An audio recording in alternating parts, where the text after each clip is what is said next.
అసలు ఈ స్టోరీని మనం పక్కన పెడితే అసలు కెవిన్ కి ఇంకొక స్టోరీ ఉంది, అదేంటో చెప్తారు, చెప్పండి సార్. అసలు ఫస్ట్ ఆఫ్ ఆల్ నా నేపథ్యం ఏంటి అది కూడా నేను చెప్పాలి. నేను నా పేరు కెవిన్ అండి. నేను మా ఫాదర్ విజయవాడలో ఉంటారు, విజయవాడ, మా మదర్ మచిలీపట్నం. సో మేము ఇక్కడ సెటిల్డ్. ఓకే. సో మా ఫాదర్ వచ్చేసి central government employee, mother house wife. So నేను కష్టపడి బీటెక్ చదువుకున్నాను, ఆనెస్ట్ ఎంప్లాయీ మా ఫాదర్. తర్వాత ఏమైందంటే 2019 లో నా బీటెక్ ఫ్రెండ్, సిబిఐటిలో ఫ్రెండ్ సునీల్ మోహన్ గుంటి అనే అతను, అతని ద్వారా అతని స్కూల్ ఫ్రెండ్ కళ్యాణ్జీ గువన్ అనే అతను పరిచయం అయ్యాడు. ఆ కళ్యాణ్జీ గువన్ అనే అతను ఆల్రెడీ ఒక మూవీ చేశాడు, నాటకం అని చెప్పి ఒక మూవీ చేశాడు. ఓకే. తెలుగు మూవీ. అది పెద్దగా ఆడలేదు. అయితే రెండో ఫిల్మ్ డెఫినెట్ గా హిట్ కొట్టాలి అనే ఒక కసితోటి నా ఓన్ లవ్ స్టోరీ, అంటే మా ఫ్రెండ్ వాళ్ళ అక్కని నేను ప్రేమించి పెళ్లి చేసుకున్నాను అతను. ఓకే. సో ఆ లవ్ స్టోరీని నేను సినిమాలాగా తీద్దాం అనుకుంటున్నాను అని చెప్పి అతను నన్ను అప్రోచ్ అయ్యాడండి. ఓకే. నన్ను అప్రోచ్ అయ్యే టైంకే అతను ముగ్గురు ప్రొడ్యూసర్స్ తోటి సినిమా స్టార్ట్ చేసేసాడు ఆల్రెడీ. ఓకే. సినిమా స్టార్ట్ చేసిన తర్వాత ఆ ముగ్గురు ప్రొడ్యూసర్స్ పేర్లు ఏంటంటే వల్లి చైతన్య, హర్ష గద్దం శెట్టి, కాసిం వలి. ఓకే. వాళ్ళు ఈ సినిమాలో హీరో వచ్చేసి విశ్వాంత్ దుద్దుంపుడి, కెరింత మనమంతా అనే సినిమాల్లో చేశాడు, జెర్సీ అనే మూవీలో కూడా చేశారు. చిత్రా శుక్ల హీరోయిన్.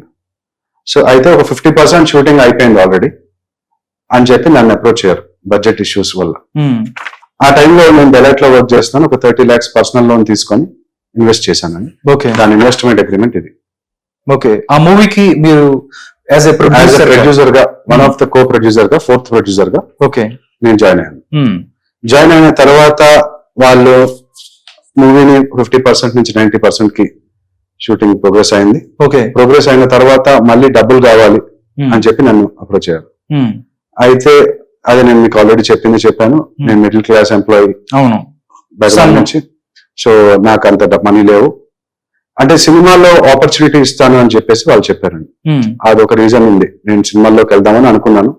సో అందుకని ఈ ద్వారా ప్రొడ్యూసర్ ద్వారా వెళ్ళి ఒక సినిమా హిట్ అయిన తర్వాత మళ్ళీ రెండో సినిమాలో అట్లా రోల్స్ ఏమన్నా వస్తాయని చెప్పేసి. ఓకే. సో అయితే అక్కడ ఏమైందంటే అండి 90% షూటింగ్ వర్క్ అయింది నా మనీ తోటి. ఎవరికైతే పెండింగ్ డ్యూస్ ఉన్నాయో వాళ్ళందరికీ తీర్చేశారు. ప్లస్ 5 రూపీస్ 10 రూపీస్ వడ్డీలు కూడా తీసుకున్నారు వీళ్ళు. తీసుకొని సినిమా ప్రోగ్రెస్ చేశారు. డబ్బులు ఆగిపోయింది బడ్జెట్ ఇష్యూ వల్ల. ఆగిన తర్వాత మళ్ళీ నన్ను డబ్బులు పెట్టుకున్నారు. నా దగ్గర అంత డబ్బులు లేవు, మనం 4వ వాడిని నేను, 5వ వాడిని ఇంకెవరినైనా జాయిన్ చేయించుకుందాం అని చెప్పాను. అయితే వీళ్ళు ఏం చేశారంటే మేము ట్రై చేస్తున్నాం, వాళ్ళు ట్రై చేస్తున్నారు. కిరణ్ రెడ్డి మందాడి అని ఒక పెద్ద ప్రొడ్యూసర్, బాగా ఇన్ఫ్లుయెన్షియల్ పొలిటికల్ ఇన్ఫ్లుయెన్స్ ఉన్న పర్సన్, ఆయన దగ్గరికి వెళ్ళి, ఆయన ఆల్రెడీ ఒక మూవీ చేశారు, నేనే రాజు నేనే మంత్రి, రానా గారి మూవీ అది. ఆ మూవీలో 3 ప్రొడ్యూసర్స్ ఉన్నారు, భరత్ చౌదరి గారు, కిరణ్ రెడ్డి గారు, సురేష్ బాబు గారు. One of the producer, Teja గారి డైరెక్షన్. సో అయితే ఆ మూవీకి ప్రొడ్యూసర్ గా ఉన్న ఆయన దగ్గరికి వెళ్ళి ఈ మూవీని పిచ్ చేశారు. అయితే నాకు తెలిసిన ఇన్ఫర్మేషన్ ఏంటంటే బ్లాక్ మనీని వైట్ మనీగా కన్వర్ట్ చేసుకోవడానికి కొంతమంది ప్రొడ్యూసర్స్ ఇట్లాగా ఆగిపోయిన సినిమాల్ని కొంటారంట. కొని ఫ్లాప్ అని చూపించి, లాస్ చూపించి ఆ బ్లాక్ మనీని వైట్ మనీకి కన్వర్ట్ చేసుకుంటారని నాకు మేనేజర్ ద్వారా కొంతమంది ద్వారా తెలిసింది, చెప్పారు. యా. సో అయితే నేను ఆయన దగ్గరికి వెళ్ళి, నాకు ఇన్ఫర్మేషన్ తెలిసిన తర్వాత ఆయన దగ్గరికి వెళ్ళి, సార్ ఇట్లా అయింది, నా ఇన్వెస్ట్మెంట్ అగ్రిమెంట్ ఇది, నా బ్యాంక్ లోన్స్ లో తీసుకున్న అమౌంట్ ఇది, దయచేసి నన్ను కంటిన్యూ అయినా చేయించండి లేదా నా డబ్బులు నాకు ఇచ్చేయండి అని చెప్పి అడిగితే ఆయన అన్నారు, నేను ఇలాంటి కొత్త వాళ్ళతోటి నేను సినిమా చేయను, కొత్త ప్రొడ్యూసర్ తోటి, అంటే చిన్న ప్రొడ్యూసర్ తోటి చేయను, నా రేంజ్ సురేష్ బాబు గారి రేంజ్ మినిమం దిల్రాజు, ఇంకా కొంచెం ఎక్కువ ఉంటే సురేష్ బాబు అన్నాడా, అల్లు అరవింద్ గారు ఆ రేంజ్ అది అని అన్నాడు ఆయన. మీతో చేయను, నువ్వు వాళ్ళ మీద కేసు వేసాయి అని అన్నారు. సరేనండి మరి అని చెప్పేసి నేను 2021 లో, అదే టైంలో కోవిడ్ అది వచ్చింది కాబట్టి కొంచెం డిలే అయిపోయింది. 21లో నేను నాచారంలో ఉంటానండి. 21లో నాచారం PS లో కంప్లైంట్ చేశారు, FIR డైరెక్టర్ కి, తర్వాత పాత ప్రొడ్యూసర్స్ కి అగేన్స్ట్ గా FIR వేసాను. అలాగే 22లో మనీ రికవరీ కేసు కూడా వేసానండి. సివిల్ కేసు అంటారు కదా, అది కూడా వేసాను 22లో, 2022. సో వేసిన తర్వాత ఈ కేసు కొంచెం కొంతమంది అడ్వకేట్స్ కమర్షియల్ గా ఉండడం వల్ల నా కేసు కాస్త ముందుకు వెళ్ళట్లేదు. అదే టైంలో 23లో మన అంబర్పేటలో ఒక ఇన్సిడెంట్ జరిగింది, స్ట్రే డాగ్స్ ఇన్సిడెంట్. వీధి కుక్కలు ఒక 3-4 year old బాబుని చంపేశాయి. అవును. యా, ఆ టైంలో రామ్ గోపాల్ వర్మ గారు, తర్వాత మన కావేటి మేయర్ ఉంటారు, మేయర్ గారి మీద కూడా అప్పుడు మేయర్ గారు, ట్వీట్ చేశాడు ఆయన. కరెక్ట్. రామ్ గోపాల్ వర్మ గారు, కావేటి శ్రీనివాసరావు గారు సీనియర్ అడ్వకేట్, వాళ్ళిద్దరూ కలిసి ఒక డిబేట్ లాగా పెట్టారు. అవును. ఆ డిబేట్ లో ఆయన బాగా మాట్లాడారు, సీనియర్ అడ్వకేట్. ఓకే. అయితే ఆయన లింక్డ్ఇన్ ద్వారా మెసేజ్ చేయడం జరిగింది. ఓకే, బాగా మాట్లాడుతున్నారు, మీకేమైనా ఉపయోగపడతారని మెసేజ్ చేశారు. ఉపయోగపడడం అంటే మన కేసులు సార్, కేసులు నా కేసు కొంచెం తీసుకుంటారా అని చెప్పేసి నేను అప్రోచ్ అయ్యాను. అప్రోచ్ అయితే ఆయన ఆయన దగ్గర ఉన్న ఒక జూనియర్ అడ్వకేట్ అనే అమ్మాయిని పరిచయం చేశారు. ఓకే, ఈ అమ్మాయి చేస్తుంది, ఈ అమ్మాయి బాగా చేస్తుంది, నా గైడెన్స్ లో చేస్తుంది, బాగా చేస్తుంది అని చెప్పి సరే సార్ అని. ఓకే, 2 లక్షలు ప్రొఫెషనల్ ఫీజు అన్నారు. నేనైతే 20 లక్షలు ఆ రేంజ్ లో ఉంటుంది, నేను అంత ఎఫర్ట్ చేసుకోలేను కాబట్టి 2 లక్షల్లో ఈ అమ్మాయి చేస్తుంది సరే అన్నాను. ఆయన యుఎస్ సిటిజన్ యాక్చువల్ గా. ఓకే, ఇక్కడే ఉంటారు, కరీంనగర్ ఆయన, బట్ యుఎస్ వెళ్ళిపోయారు. సో ఎనీవే, ఇప్పుడు ఏమైంది, హీరోయిన్ ఎంట్రన్స్ నా love story heroine entrance, Kevin love story entrance అన్నమాట. అంటే బిఫోర్ అన్నమాట, ఫస్ట్ లావణ్యకి ముందు. ఓకే, ఇక్కడ హీరోయిన్ లాయర్ గారు. హీరోయిన్ లాయర్ అండి. ఓకే, నా లవ్ స్టోరీ మంచి సబ్జెక్ట్ సార్. తర్వాత అనిపించింది నేను కూడా సినిమా, మీరు కూడా మీ లవ్ స్టోరీ సినిమా తీస్తే బాగుంటుందని. అసలు సినిమా తీస్తే బాగుంటుందా లేదని మీరు చెప్పిన తర్వాత ఆడియన్స్ చెప్తారు. ఆడియన్స్ సినిమా తీస్తే ఎలా ఉంటుందో అడగండి, సినిమా తీస్తే బాగుంటుందో లేదా అని చెప్పి. ఓకే, ఏం జరిగింది? అయితే ఆ అమ్మాయిని పరిచయం చేశారు అనే ఒక అడ్వకేట్, ఒక అమ్మాయితో మేము పరిచయం చేశారు. ఎలా ముందుకు వెళ్ళబోయారు? ఎందుకంటే ఆల్రెడీ మీరు 2 కేసులు పెట్టారు.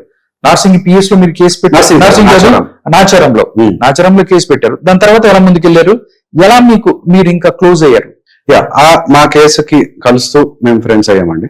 ఓకే, ఫ్రెండ్స్ అయ్యి ఆ అమ్మాయి ఇట్లాగా నేను ఒక కొచ్చికి వెళ్తున్నాను కేరళకి, ఒక పని మీద, డివోర్స్ కేసు పని మీద. ఆ అమ్మాయి పంపించిన డబ్బులు కూడా గూగుల్ పేలో చేసిన డబ్బులు 10,000 15,000 అది. ఏది అమ్మాయి మ్యారీడ్ అండి? డివోర్స్డ్ అండి. డివోర్స్డ్ ముందు చెప్పారు మీకు డివోర్స్ అని? డివోర్స్ అని ముందు చెప్పారు. ఓకే, అయితే మనం మేబీ ఆ అమ్మాయికి అతనికి ఏదో కంపాటబిలిటీ ఇష్యూస్ ఉన్నాయి అని చెప్పేసి బెనిఫిట్ ఆఫ్ డౌట్ లో సరే ఆమె చెప్పిన ఇదే నమ్మారు. ఓకే, సో ఇక్కడ చూస్తానండి, ఆ అమ్మాయి ఫ్లైట్ డీటెయిల్స్ పంపించింది చూడండి. 22 August 2023 కొచ్చి వెళ్తున్నాను, ఈ ఫ్లైట్ లో వెళ్తున్నాను అని చెప్పి పంపించింది. ఓకే, తర్వాత ఈ హోటల్లో ఉంటున్నాను ఫస్ట్ 2 రోజులు అని చెప్పి కూడా పంపించింది, రాడిసన్ బ్లూ లో. ఓకే, సో అట్లాగా నాకు పంపించినప్పుడు నేను కూడా సరే అని చెప్పి నేను వెళ్ళాను. నా రూమ్ లో నేను ఉన్నాను, ఆమె రూమ్ లో ఆమె ఉంది. మీరు కొచ్చి ఎందుకు వెళ్ళారు? అంటే ఇండైరెక్ట్ మిమ్మల్ని అక్కడ రమ్మని చెప్పింది అమ్మాయి, అంటే తన పని మీద వెళ్తూ నేను ఇక్కడికి ఉన్నానని చెప్తే మీరు వెళ్ళారు అక్కడ. ఓకే, అప్పటికే మీరు ప్రపోజ్ చేసుకోవటం ఎన్ని అయిపోయింది? జస్ట్ ఒకళ్ళకి దృష్టి ఇష్టపడుతున్నారు. ఒక క్లయింట్ కి ఒక లాయర్ కి ఉన్న సంబంధం కాకుండా కొంచెం ముందుకెళ్ళారు. అంతేనా? అంతే. ఓకే, సో అక్కడ మా లవ్ స్టోరీ స్టార్ట్ అయింది. లవ్ లో పడ్డాం మేము. సో ఇద్దరము కలిసి ఒక 2 రోజులు అనుకున్న ట్రిప్ ని వారం రోజులకి ఎక్స్టెండ్ చేసుకున్నాం. అదే రూమ్ లో? ఓకే, ఒకటే రూమ్ లో. సో తర్వాత ఏమైందంటే ఈ మూవీ కేసు కి సంబంధించి తను 2 లక్షల ఫీజు అడిగిందని చెప్పాను కదా. అవును. ఆ 2 లక్షల ఫీజుని నేను క్రెడిట్ కార్డ్ రూపంలో స్పెండ్ చేసి ఇచ్చేసారు. ఓకే, ఇది హోటల్ కి కానీ లేదా ఫ్లైట్ కి కానీ లేదా ఫుడ్ కి కానీ అంతా కూడా ₹1,00,000 ఖర్చు అయింది. 5 స్టార్ హోటల్స్ లో ఉన్నాం. ఓకే, సో అయితే మళ్ళీ అక్కడి నుంచి ఇక్కడికి వచ్చిన తర్వాత కొంతకాలం నాతో రిలేషన్షిప్ లో కూడా ఉంది. రిలేషన్షిప్ లో ఉండి కూడా తను నాకు ఒక గిఫ్ట్ కూడా తీసుకొచ్చిందండి, కొచ్చి నుంచి షర్ట్ తీసుకొచ్చింది. వెరీ గుడ్, సూపర్ ఉందండి మీ షర్ట్. See through shirt.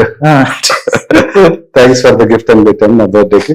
ఓకే, తర్వాత అమ్మాయి ఇక్కడ కూడా చూస్తే ఐ విల్ నెవర్ లై టు యూ, ఐ ప్రామిస్ అని చెప్పి కూడా చెప్పింది చూడండి. ఓకే, నేను ఎప్పుడు అబద్ధాలు చెప్పను నీకు అని చెప్పి చెప్పింది. ఓకే, అది తర్వాత ఏమైందంటే ఆ అమ్మాయి వైశ్య కమ్యూనిటీకి, హిందూ వైశ్య, నేనేమో ఓసీ క్రిస్టియన్, కన్వర్టెడ్, మేము హిందూస్ నుంచి కన్వర్ట్ అయ్యాం. ఓకే, సో అయితే ఆ అమ్మాయి ఏ ఊరండి? ఇక్కడ హైదరాబాద్. తెలంగాణ అమ్మాయి, నేను ఆంధ్ర కాబట్టి. సో అయితే అమ్మాయి రిలీజియన్ ఇష్యూ మీద మన ఇద్దరికి సెట్ అవ్వదు, నాకు ఒక సైంటిస్ట్ దొరికాడు ఓకే మా వైశ్య కమ్యూనిటీలో అని చెప్పి చెప్పిందండి. ఓకే, సరే ఓకే, నో ప్రాబ్లం. ఇక్కడ మీకు చూస్తే కనుక ఐ లవ్ యూ అని కూడా చెప్పింది చూడండి. I love you. Very good. Propose కూడా చేసింది. ఆ, నన్ను పెళ్లి చేసుకుంటానని కూడా చెప్పింది. ఓకే. సరే ఓకే అనుకున్నాము. తర్వాత ఇక్కడికి వచ్చిన తర్వాత మాత్రం ఆ అమ్మాయి ఇట్లా సైంటిస్ట్ ఒకటి దొరికాడు, నేను అతను చేసుకుందాం నీకన్నా బాగా అనుకున్నాను. డబ్బులు ఉన్నాయి, నీకన్నా ఫుల్ సౌండ్. అవును అంతే. కెవిన్ మన ఇద్దరం ఈ యొక్క పరిచయానికి నువ్వు ఏ పేరు పెడతావో పెట్టుకో, కానీ నేనైతే ఆయన మాత్రం పెళ్లి చేసుకుంటానని వెళ్ళిపోయాను. అంతే. ఈ మధ్య కేరళలో ఒక శరణ్ రాజ్ స్టోరీ ఒకటి వచ్చింది, చూసారా? గ్రేష్మా శరణ్ రాజ్. అవును అవును. గ్రేష్మా అనే అమ్మాయి కూడా ఇట్లాగే 23-24 ఇయర్స్ అమ్మాయి. ఓకే. ఆ అబ్బాయి తమిళనాడు కేరళ. ఆ అబ్బాయి ఏంటంటే ఆ అబ్బాయితో లవ్ లో ఉంది. లవ్ లో ఉండి ఎవరో మిలిటరీ సంబంధం వచ్చింది. ఓకే. సంబంధం వస్తే ఇతన్ని వదిలించుకోవడం వల్ల ఆ అబ్బాయి ఏమో లవ్ లో ఉన్నాడు, పాయిజన్ ఇచ్చేసింది. ఓకే. ఇచ్చేసి చంపించేసింది. అట్లా స్లో పాయిజన్ అయిపోయి ఒక 1 week to 10 days బాగా కష్టపడి చనిపోయాడు. ఆ అమ్మాయి డెత్ పెనాల్టీ కూడా వచ్చింది. ఓకే. సరే ఇప్పుడు ఏం చేయాలి? అట్లాగైతే అమ్మాయి పెళ్లి చేసుకుంటానని చెప్పి తను వెళ్ళిపోయింది. వెళ్ళిపోవడం కదా. ఇప్పుడు మీరు ఓకే అన్నారు. సరే ఓకే అన్నాను. మీరు కూడా హ్యాపీగానే ఉన్నారు, అమ్మాయితో కలిసి ఉన్నారు, ఏదో ఫ్రెండ్లీలో ఉన్నాం అయిపోయింది అన్నారు. బట్ గొడవ ఏంటి అమ్మాయితో? గొడవ డబ్బుల దగ్గర వచ్చిందండి. ఏంటి 2 లక్షలు ఏమన్నారా? అవును, నేను మిడిల్ క్లాస్ ఫ్యామిలీ నుంచి వచ్చాను. ప్లస్ అక్కడ జరిగింది ఏంటంటే అది ఫీజు అన్నారు ఇందాక. ఫీజు అన్నాను కదా. అవును, ఫీజు మరి రిటర్న్ ఇవ్వాలి కదా. ఇప్పుడు వకాలత్ పుచ్చుకున్నానండి. అవును, పుచ్చుకున్నప్పుడు కేసు మొత్తం చెయ్యాలి. అవును అవును, నీ కేసు నీకు ఇచ్చేస్తున్నాను అని చెప్పింది. అసలు కేసుకు సంబంధించి ఏమన్నా ముందుకెళ్లే ప్రయత్నం ఏమైనా చేసిందా? ఏమన్నా ప్రొసీడింగ్స్ లేకపోతే ఒక హియరింగ్ కూడా హియరింగ్ వెళ్ళలేదు. ఒక హియరింగ్ కూడా వెళ్ళలేదు. నేను డబ్బులు స్పెండ్ చేసినట్టు మీకు ఇంత గూగుల్ పే ట్రాన్సాక్షన్ చూసాను, ఇచ్చాను, ప్లస్ డబ్బులు ఖర్చు పెట్టాను, అవి కూడా ప్రూఫ్స్ ఉన్నాయి. ఓకే. అయితే ఆ డబ్బులు అడిగానని చెప్పేసి చిక్కడపల్లి పోలీస్ స్టేషన్ లో 8th January last year. Okay. అంటే ఈ చిక్కడపల్లి పోలీస్ స్టేషన్ కి ముందు ఏం జరిగింది, సిటీఎన్స్ కంప్లైంట్ ఇచ్చింది. ఓకే. నన్ను హెరాస్ చేస్తున్నాడు. ఓకే. నేనేమో అడ్వకేట్, ఈ అబ్బాయి ఏమో క్లయింట్. ఓకే. నా దగ్గరికి వచ్చి ఫోన్ ఏదో కేసు కోసం వచ్చాడు. ఏదో కేసు కోసం వచ్చాడు. ఆ రోజు నుంచి నన్ను హెరాస్ చేస్తున్నాడు. ఫోన్ చూపించాడు, ఫోన్ లో ఫోటో చూపించాడు, మా ఇద్దరి ఫోటో చూపించేసి మార్ఫ్ చేసాడు నాది. ఓకే. పాన్ స్టార్ అవుతాడంట, పాన్ వెబ్సైట్స్ లో పెడతాడంట. ఓకే. అట్లా అని చెప్పి సేమ్ నార్మల్ ఇప్పుడు ప్రెసెంట్ ఎలా ఉన్నారో అదే చెప్పింది. అదే లాయర్ కాబట్టి ఆమెకి చాలా కేసులు చూస్తా ఉంటుంది, స్టోరీ రాసేస్తుంది బాగా. అవును. ఆమెకు ఒక ఇతను స్క్రిప్ట్ రైటర్ ఫ్రెండ్ కూడా ఉన్నాడు. ఫస్ట్ అసలు లాయర్ లవ్ చేయడమే తప్పు మీరు చేసింది. అదే తప్పు అంటే లాయర్ కి 10 kilometers దూరంలో ఉండాలి కదా మీరు. అదే అనుకుంటారు, కానీ అది ఎక్సైటింగ్ కూడా ఉంటుందండి. ఓకే. బాగుంటది అంటారా? బాగుంటుంది. ఓకే. అమ్మాయి లాయర్ గా ఉన్న అమ్మాయిలు కాస్త తెలివిగా ఉంటారు. మనం చెప్పిన మాట వినాలి అనుకుంటే వేరే చాలా మంది హౌస్ వైఫ్ చేసుకోవచ్చు. ఓకే. కానీ ఇలాంటి అమ్మాయిలు కొంచెం తెలివిగా ఉంటారు. ఓకే. కొంచెం తెలివిగా ఉంటదని చెప్పి మీరు ప్రొసీడ్ అయ్యారంటారు. అది నచ్చింది నాకు. అందులో ఉన్న నాకు క్వాలిటీస్ నచ్చినవి. మంచి అమ్మాయి, మంచి ఫ్యామిలీ నుంచి వచ్చింది, తెలివైన అమ్మాయి, ఇట్లాంటి క్వాలిటీస్ అన్ని నచ్చినాయి. సో అయితే సిటీఎన్స్ కి కంప్లైంట్ ఇచ్చేసిందండి. ఏమైనా కంప్లైంట్ ఇచ్చిందంటే ఈ అబ్బాయి మార్ఫ్ చేశాడు, ఈ ఫొటోస్ ఈ వీడియోస్ నా వెంట పడుతున్నాడు ఇవని చెప్పేసి ఇస్తే వాళ్ళు మా ఇంటికి వచ్చి నా టేబుల్ పైన ఉన్న గ్యాడ్జెట్స్ అన్ని కూడా, నేను ఐటీ ఎంప్లాయీ, ఓకే, నా టేబుల్ పైన ఉన్న 2 ల్యాప్టాప్స్, 2 ఫోన్లు, హార్డ్ డిస్క్ అన్ని పట్టుకెళ్ళిపోయారు నన్ను కూడా. 8th January రోజు జరిగింది లాస్ట్ ఇయర్. ఓకే. అయితే జరిగిన తర్వాత నేను వెళ్ళిన తర్వాత షీటీమ్స్ ఖైరతాబాద్ లో ఉంది, అక్కడి నుంచి డిలీట్ చేయమని చెప్పారు. నేను డిలీట్ చేయను, నా ఎవిడెన్సెస్ అవి అని చెప్పి నేను డిలీట్ చేయను. అయితే చిక్కడపల్లి పోలీస్ స్టేషన్ కి రెఫర్ చేశారు. ఆ అమ్మాయి చిక్కడపల్లిలో ఉంటుంది. ఓకే. చిక్కడపల్లిలో ఆ అమ్మాయికి నా ఫోన్ ఫోర్సబుల్ గా ఇచ్చేసి నీకేం కావాలో అది డిలీట్ చేసుకో అని అన్నారు. ఆ అమ్మాయి వాట్సాప్, ఇన్స్టాగ్రామ్, SMS అన్ని డిలీట్ చేసేసింది. ఓకే. రిలేషన్షిప్ ఎస్టాబ్లిష్ అవ్వకుండా మొత్తం ఏదైతే మీ చాటింగ్ మిగతాది ఏది ఉందో మొత్తం తీసేసింది. అవును. కానీ ఇవన్నీ ఎలా వచ్చినాయని మీరు అడగచ్చు. అవును. మళ్ళీ రికవర్ చేసుకున్నాను నేను కొంతవరకు. ఓకే. డిలీట్ అయినా కూడా వాట్సాప్ డ్రైవ్ నుంచో వాట్సాప్ డేటాబేస్ 2 AM కి అప్డేట్ అవుతుంది. రైట్. మనం రికవర్ తీసుకున్నాం. ఓకే. సో ఎనీవే అది డిలీట్ రికవర్ చేసుకున్నాను. ఈ లోపల చిక్కడపల్లి PS లో FIR వేసేసి మళ్ళీ FIR వేసారు. ఫస్ట్ FIR షీటింగ్స్ లో కంప్లైంట్, ఆ కంప్లైంట్ బేస్ చేసుకుని FIR. సరే FIR అయిన తర్వాత నేనేమో ఆ అమ్మాయి పైన బార్ కౌన్సిల్ లో కంప్లైంట్ ఇచ్చానండి. ఓకే. ఎందుకంటే ఈ అమ్మాయి ఇట్లాగా ప్రొఫెషనల్ గా, పర్సనల్ గా రెండింటిగా చీట్ చేసింది. ప్రొఫెషనల్ గా నా కేసు గురించి తీసుకుంటానని చెప్పి తీసుకోకుండా రిటర్న్ ఇచ్చేయడం, పర్సనల్ గా పెళ్లి చేసుకుంటానని చెప్పి ఇప్పుడు అదే అమ్మాయి చేసింది అనుకోండి. ఇప్పుడు అమ్మాయిలు అక్కడ మీతో పెళ్లి చేసుకుంటాడని చెప్పి నా దగ్గర 5 లక్షలు తీసుకున్నాడంటే నెక్స్ట్ మిమ్మల్ని తీసుకెళ్లి లోపలికి వెళ్ళి అప్పుడప్పుడు తాండ్రా అంతే అంతే కదా. అంతే. ఓకే, కాబట్టి మీరు ఇచ్చేది ఎవరు తీసుకుంటారు? నాకు తీసుకోవట్లా. అవును, తీసుకోరు కదా. తీసుకోవట్లేదు. తీసుకోరు. దాని తర్వాత ఏమైందంటే అదే ట్విస్ట్ అదే. సో అమ్మాయి పైన బార్ కౌన్సిల్ లో కంప్లైంట్ ఇచ్చానని చెప్పి చార్మినార్ పిఎస్, మళ్ళీ హైకోర్టు చార్మినార్ పిఎస్ లిమిట్స్ కి వస్తుంది. ఓకే, వెళ్ళి కొత్త ఎఫ్ఐఆర్ అదే సెక్షన్స్ వేసేసింది. మళ్ళీ వేయడానికి లేదు యాక్చువల్ గా, సేమ్ సెక్షన్స్ లో బట్ వేసేసింది. ఓకే, సరే అది పట్టుకొని మళ్ళీ తెలివితేటలన్నీ మొత్తం ఉపయోగించేసింది. రైట్. సరే ఇట్లా కుదరట్లేదు అని చెప్పి నేను మీడియాకి వచ్చాను. అక్టోబర్ 2024 ఓకే, ప్రెస్ మీట్ పెట్టుకున్నాను. ఓకే, మళ్ళీ థర్డ్ ఎఫ్ఐఆర్ ఏమని? సైబర్ క్రైమ్ లో ఏమని? డెఫమేషన్.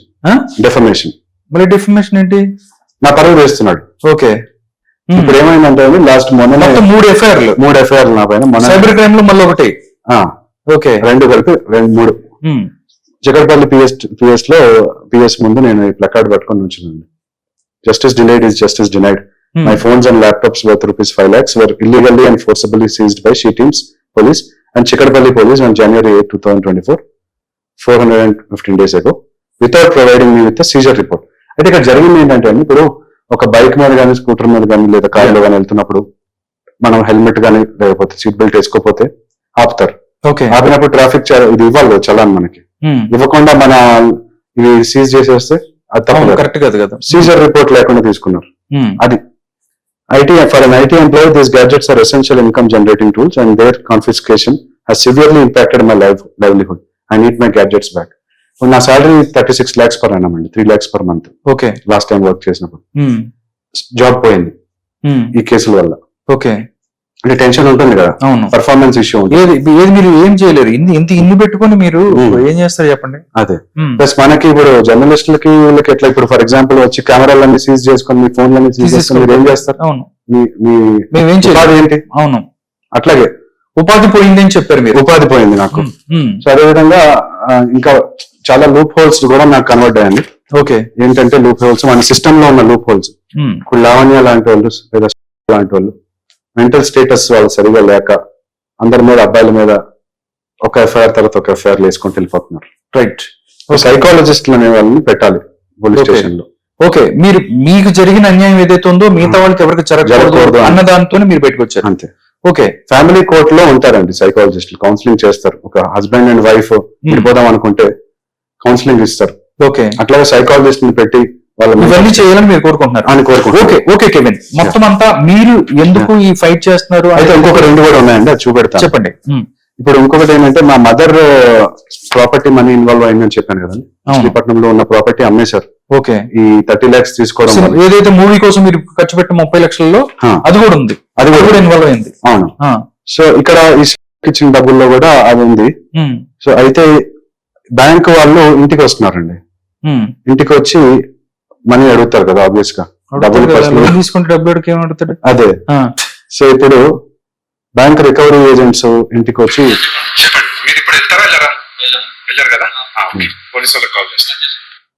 వీళ్ళు వెళ్ళట్లేదండి, ఇంటికి వచ్చి ఇబ్బంది పెడుతున్నారు. నేను వాళ్ళకి చెప్పాను సినిమా డబ్బులు రావాలి, బాగానే ఇస్తాను అని చెప్పినా కూడా వాళ్ళు రైట్, మా mother the bank recovery agents are coming to my house అని చెప్పేసి. ఇది తర్వాత ఇంకొకటి ఏంటంటే హైకోర్టుకి ఆల్మోస్ట్ 100 times వెళ్ళానండి. నేను లాయర్ అవడానికి కారణం ఏంటంటే ఇన్నిసార్లు హైకోర్టుకి తిరుగుతున్నాను, అవట్లా పని. ఆ అమ్మాయి తెలంగాణ హైకోర్టు బార్ అసోసియేషన్ లో చాలా ఇన్ఫ్లుయెన్షియల్ మెంబర్. ఎవరైతే అనే అమ్మాయి. ఓకే, సో అందుకని కోర్టులో కూడా తీసుకోవట్లా, పోలీస్ స్టేషన్ లో కూడా ఆమెకి మంచి గ్రిప్ ఉంది. సో తీసుకోవట్లా. తర్వాత కొచ్చికి వెళ్ళి పెడదామని ట్రై చేశానండి ఆ అమ్మాయి పైన. ఇక్కడ నాచారంలో పెడదామంటే వాళ్ళు తీసుకోనని చెప్పారు. కొచ్చికి వెళ్ళండి, ఒఫెన్స్ అంతా కొచ్చిలో జరిగింది కదా అన్నారు. అక్కడికి వెళ్ళి ఎఫ్ఐఆర్ పెడదాం అనుకుంటే వాళ్ళేమో చీటింగ్ కేసు పెడతాము, కానీ ఆ అమ్మాయి ఇమీడియట్ గా నీ మీద రేప్ కేసు పెడుతుంది. రేప్ కేసు పెడితే ఫస్ట్ నేను తీసుకెళ్లి బొక్కలో వేస్తాం. నీ చీటింగ్ చేసిన తర్వాత దేవుడు ఎరుగు, నిన్నైతే ఫస్ట్ తీసుకొస్తాను చేయమంటావు అన్నాడా? ఫస్ట్ జరగబోయేదంతా స్క్రీన్ ప్లే దర్శకత్వం చెప్పేశారు నీకు. చెప్పేశారు. సరే వద్దులేండి ఇంటికి వెళ్తాను చెప్పి వచ్చేసారు. ఫ్లైట్ ఉంది చెప్పొచ్చారా? వచ్చేసారు. వచ్చేసి జూన్ లో last year Telangana LAWCET exam చదువుకున్నాను. ఓకే, మంచిగా. అక్కడ నుంచి మీరు లాయర్ లాగా వచ్చారు. టాప్ 1% లో ర్యాంక్ వచ్చింది, మంచి కాలేజ్ లో చదువుకుంటున్నాను ఇప్పుడు. ఓకే, సో ఇప్పుడు ఆ లాయర్ అవడానికి కారణం ఇది నాది. ఇది మన సిస్టమ్ ఇలాగే ఉంది. అమ్మాయిలు కూడా వాళ్ళకి ఇట్లా సెక్షన్స్ వాళ్ళ వైపు ఉన్నాయి, వాళ్ళు మిస్యూజ్ చేస్తున్నారు. మనకి ఇప్పుడు హ్యూమన్ రైట్స్ యాక్ట్ కిందకి వస్తుంది. మన గ్యాడ్జెట్స్ సీజ్ చేయడం అనేది human rights. Human rights commission లో ఇస్తే అక్కడ జడ్జి గారు లేరు మళ్ళీ. Telangana state human rights commission, national human rights commission లో కూడా ఇచ్చాను, ఓకే. అది అవ్వలేదు. సరే, వకాలత్నామా గురించి కూడా మాట్లాడాలండి ఇక్కడ.